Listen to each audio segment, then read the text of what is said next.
Lune. Lune. Eh, Lune.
Si c'est bon, on commence. C'est bon. C'est bon. Salam alaikum. Bonjour. Nous nous excusons d'abord du retard et du quiproquo qu'il y a eu hier. Nous avions prévu de faire hier une conférence de presse à partir de 15 h. Certains de nos amis journalistes nous ont interpellés sur l'heure parce que ça a coïncidé avec la venue de Sadio Mané. Mais malheureusement, il n'a pas pu venir. Je m'appelle Ben Taleb Sow, coordonnateur de Nolan. Et nous allons passer à la traditionnelle hymne national avant de débuter.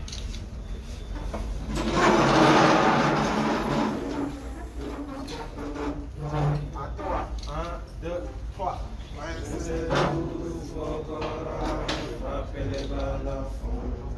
Le lion rouge a le dindon de la rousse.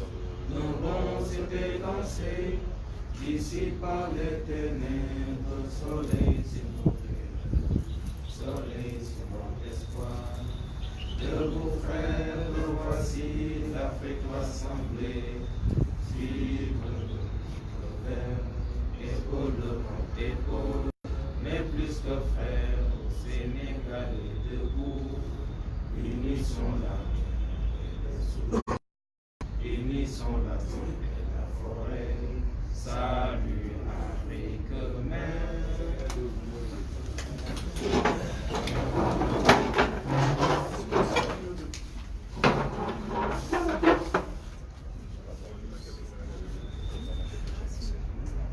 Le collectif Nolan a été mis en place pour une raison simple. L'annulation de la hausse des prix de l'électricité qui n'est pas justifiée et qui n'est pas juste. Le 29 novembre, 9 de nos camarades ont été arrêtés parce qu'ils manifestaient contre la hausse des prix de l'électricité devant les grilles du palais présidentiel. Aujourd'hui, les autres sont libres et 3 d'entre eux sont toujours séquestrés au camp pénal de Liberté 6. Nous avions eu à faire une manifestation le 10 décembre de la place de l'Obélisque au rond-point RTS. Ça a été, en termes de mobilisation, une réussite totale. Nous avions aussi prévu de faire une manifestation le 23 décembre, ce que nous avons fait, mais malheureusement réprimé par une administration qui ne respecte pas les droits et les libertés fondamentaux des citoyens. Aujourd'hui, nous prévoyons de faire des manifestations demain, vendredi, 10 janvier 2020. Cette fois-ci, ça ne sera pas seulement Dakar.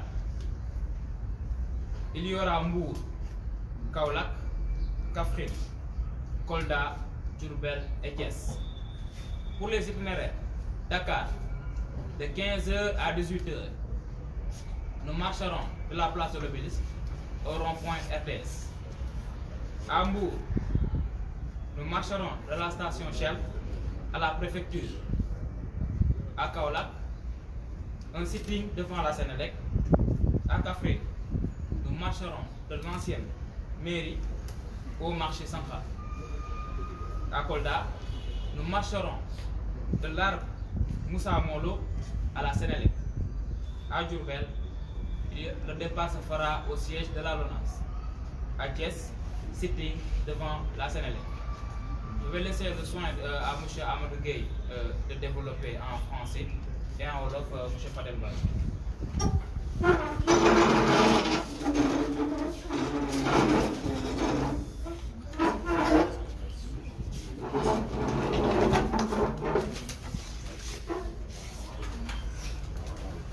Voilà, merci. Je vous présente Amadou Gueye, membre du collectif Nolan.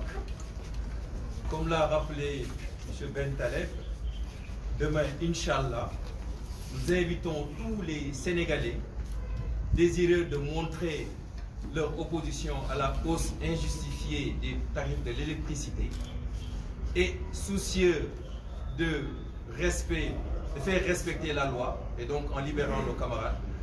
Donc nous les invitons demain à venir participer à la manifestation que nous allons tenir ici à Dakar, comme il l'a indiqué, à la place de l'Obélisque, de manière parfaitement pacifique, comme nous l'avons fait le 13, et dans les différentes régions du Sénégal, dont il a indiqué les itinéraires.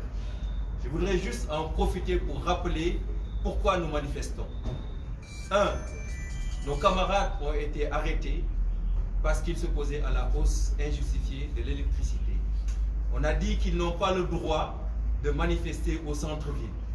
Or, je vais vous lire ici un arrêté de la Cour suprême qui dit clairement: encourt l'annulation, l'arrêté du préfet qui, pour interdire un rassemblement pacifique, invoque le risque d'atteinte à la libre circulation des personnes et des biens par l'obstruction de la seule voie de circulation et le risque d'atteinte à la sécurité et à la tranquillité des personnes sans justifier l'indisponibilité ou l'insuffisance des forces de sécurité pour y remédier. La Cour suprême dit aux préfets et aux forces de police et à l'administration: si vous ne pouvez pas justifier que vous ne pouvez pas encadrer une marche, vous n'avez pas le droit de l'interdire. Ce qui veut dire que nos camarades ont été arrêtés dans l'exercice de leurs droits et que sur cette question, c'est le président de la République et le préfet qui ont tort, comme le dit cet arrêté. Vous ne pouvez pas interdire une marche que dans un seul cas, s'il n'y a pas assez de forces de police pour encadrer cette marche. C'est pour ça que tous les Sénégalais doivent aujourd'hui venir demander la libération de nos 3 camarades qui sont encore dans les liens de la détention, parce que, encore une fois, c'est la Cour suprême qui a affirmé qu'ils ont le droit de marcher et que si l'administration ne peut pas prouver qu'elle n'a pas les moyens suffisants, alors elle doit laisser nos camarades marcher. Ça, c'est la première chose. Mais sur le fond, ils demandaient l'annulation d'une hausse injustifiée. C'est important de dire injustifiée. Les prix augmentent, comme vous le savez, et nous l'acceptons. Mais cette hausse est injustifiée. Pourquoi? Nous sommes allés chercher les chiffres de la Sénélec. Dans ce document, il y a le plan Yessal. C'est le plan de la Sénélec adopté en 2016. Vous pouvez tout à l'heure, nous allons vous le distribuer. Eux-mêmes disent dans ce document qu'en 2020, ils comptaient diminuer le prix de l'électricité par 2. La facture des ménages devait être divisée par 2. Ce n'est pas nous qui le disons, c'est la Sénélec, après avoir fait l'audit et le diagnostic de ses moyens et les investissements dont ils ont besoin. Ça, c'est la première chose. La deuxième chose, toujours dans ce même document, ils ont dit que la Sénélec a des pertes de 27%, 17% de pertes techniques, 10% de fraude. Ça veut dire que chaque fois que la Sénélec perçoit 1 million, il y a 270 000 qui sont des pertes que nous, Sénégalais, nous supportons. Donc avant de hausser, il faut aller réduire ces pertes. Sur chaque million, il y a 270 000 qui sont des pertes. C'est la deuxième chose. La troisième chose, je reste toujours sur les documents de la Sénélec, qui dit qu'au Sénégal, le prix de l'électricité fait partie des prix les plus élevés au monde. Je ne dis pas en Afrique, c'est au monde, c'est la Sénélec qui le dit. Comment dans un pays où vous avez le coût de l'électricité parmi les plus élevés au monde, dans un pays qui fait partie des populations les plus pauvres au monde, pouvez-vous donc venir augmenter ce coût de l'électricité alors que selon vos propres plans, vous aviez dit que vous alliez diviser la facture des ménages par 2. Vous avez entendu le 31 décembre dernier le président de la République dire que l'État a mis 500 milliards en subvention dans la Sénélec.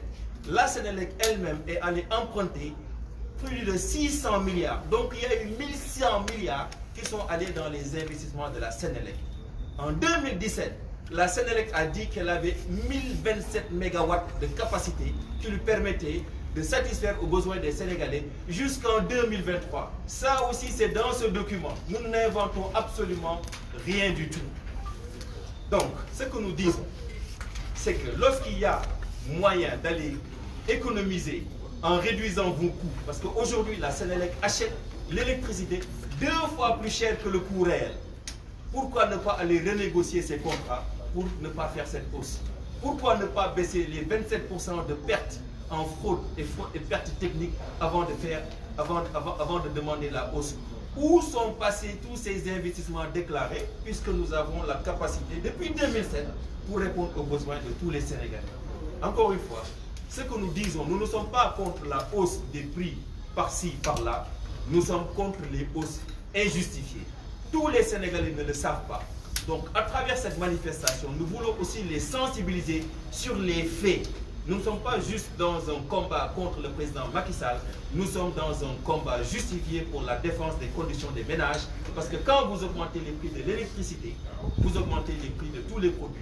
J'ai fini avec les chiffres de la Sénélec. En 2016 et 2017, les charges de personnel sont passées de 33 à 57 milliards. C'est-à-dire qu'ils avaient beaucoup d'argent. Les prix du pétrole ont baissé entre 2014 et 2019 et ils ont utilisé cet argent pour augmenter les salaires, les primes des agents et tout ça c'est dans le rapport annuel. Je dois signaler aujourd'hui que jusqu'à présent ils refusent de donner le rapport de 2018. Je ne dis pas le rapport de 2019. Le rapport de 2018, la Sénélec refuse de donner le rapport de 2018 qui permet de savoir quels sont les investissements qui ont été faits, quelles sont les charges, et peut-être sûrement, s'il y a une rétention, il y a des choses à cacher. Bref, nous aurons l'occasion de développer sur tous ces points, aussi bien lors de la manifestation qu'après, parce que ce combat va continuer. Mais nous voulons juste aujourd'hui inviter les Sénégalais à comprendre que ce combat que nous menons, c'est contre une cause injustifiée. Et si certains estiment que c'est juste leur facture qu'ils vont augmenter, ils se trompent. Lorsqu'ils ont augmenté les prix, ils ont fait le resserrement du contrôle douanier, ça a augmenté les prix de tous les conteneurs. Donc c'est nous qui allons payer. Lorsqu'ils ont augmenté les prix de l'essence, ça impacte le transport. Tous les produits ont une charge sur les transports. Lorsqu'ils viennent augmenter les tarifs sur l'électricité, ça veut dire que tous les produits vont augmenter. Ce n'est pas juste vos factures qui vont augmenter. Et demain, ils viendront augmenter les impôts, mais ils essaieront de nous diviser en disant que ça ne concerne qu'une partie des Sénégalais qui ont certains revenus. Donc nous ne voulons pas être divisés.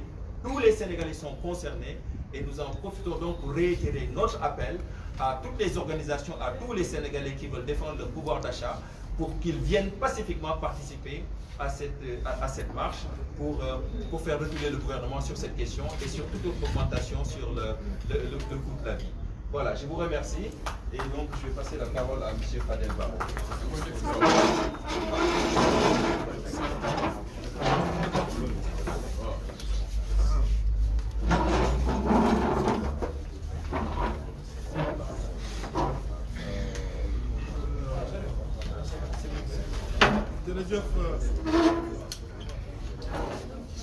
jërëjëf mbokk yi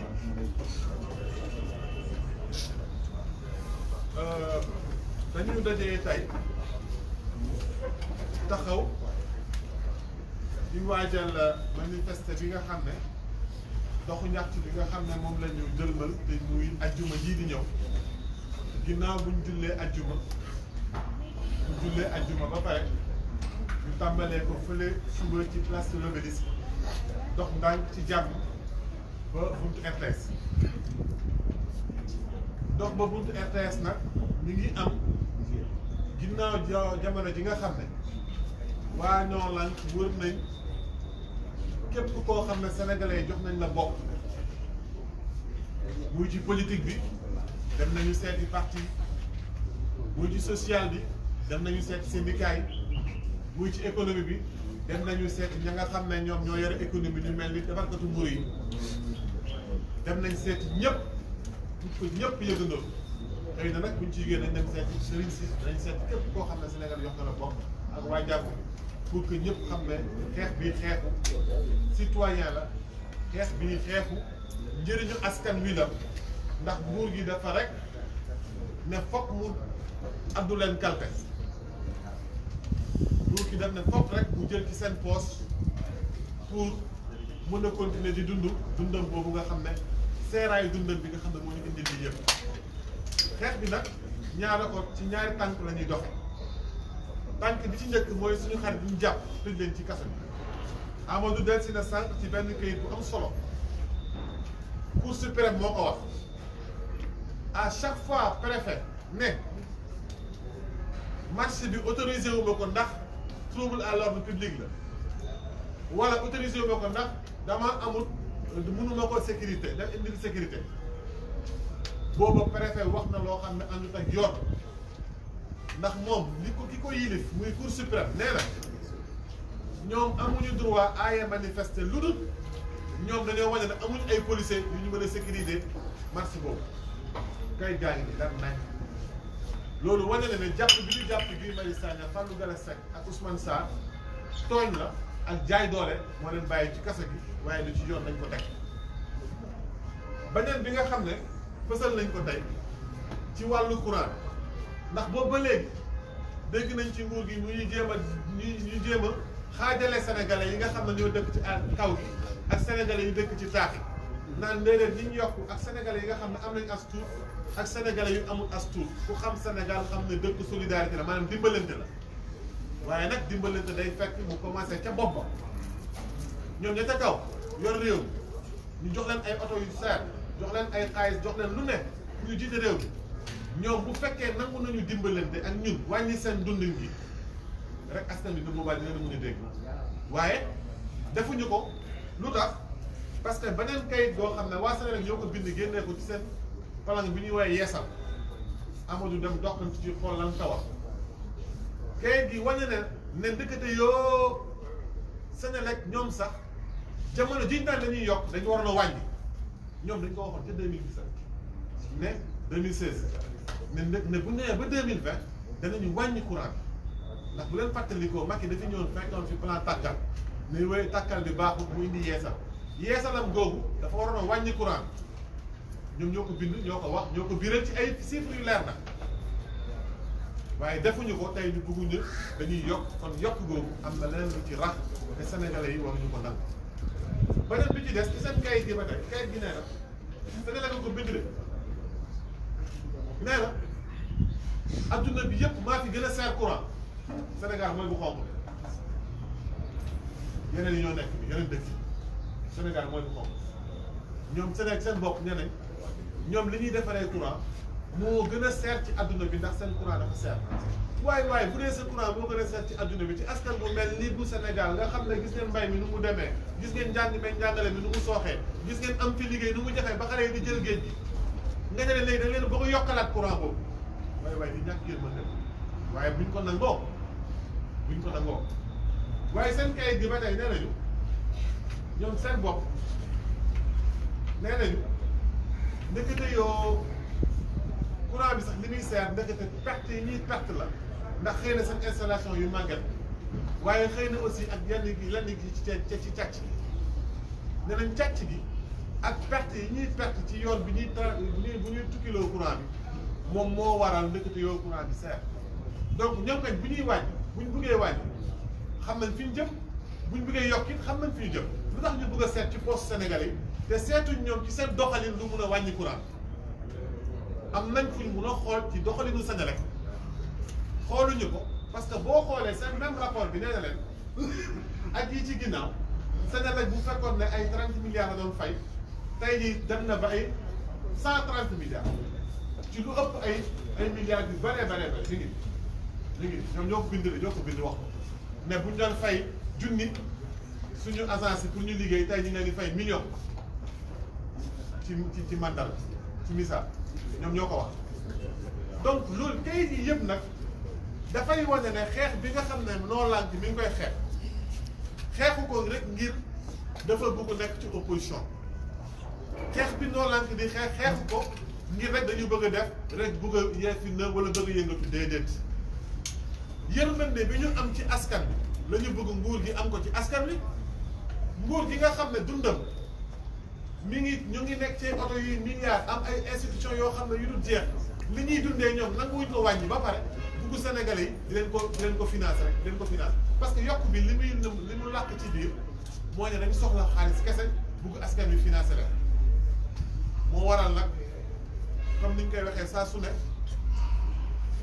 kalpe lu mu jaral Abdou Kalpe bu ko jaralee borom kalpe du dem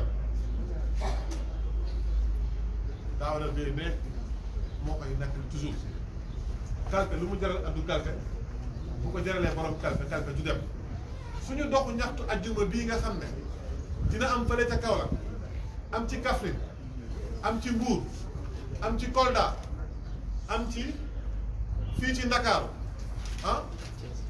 am ca Diourbel am ca Thiès doxu ñaxtu boobu doxu jàmm la pour que Sénégalais yëpp génn ci jàmm préfet bi dina ko autoriser ndax amul benn loo xam ne fan na fu ñu ko war a teg pour aaye ko nit ñëpp génn ci jàmm génn rek wane ne d'accorduñ ci courant bu seer parce que sénégalais yi bu ñu génnee ànd ak ñun ñu génn ci jàmm comme ni ñu ko daan defee taxaw génn wax ak Macky Sall am nañ njort ne dina delloo si xelam xam ne courant bi mu nar a yokk askan bi duñ ko nangu. am na lu Amadou fàttali léegi ndax dañu yokk taxe douanière yi conteneurs yi dugg seer sénégalais yi ne noppi ne ak loolu yëfu commerçant yi la rek seetluwuñ sax ne li nga doon jëndee ñaar mi ngi jar ñett ndax dañu yokk taxe douanière ñu yokk mu def naan yoot ba yokkaat courant ba yokkaat kii bi essence ak gaz loolu daal ak yëfooru borom oto yi seetluwuñu ne buñ yokkee gasoil bi ñoom tamit lañ doon passé na yokk mi ngi yokk courant bi waaye nañ xam ne courant bi suñ ko yokkee ñu bàyyi ko mburu mi dina yokk ndox mi dina yokk suukar si dina yokk hatta déglu rajo sax dina yokk ndax courant bi ñu koy dégloo dina yokk lépp dina yokk te su boobaa nag bu kenn taxaw naan yëguma ko woon xeex bii xeexu artu la xeexu ñoŋal intérêt réew mi la xeexu fexe ba sénégalais yi jub wane ne mun nañu am lu ñu bëgg ci jàmm ak dal ci loolu la naan nekk di ko dox wasalaam. jërëjëf.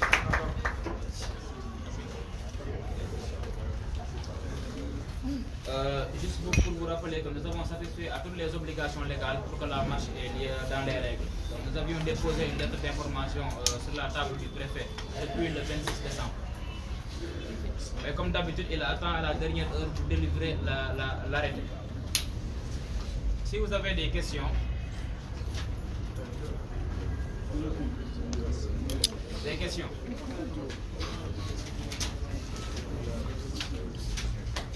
S'il n'y a pas de questions,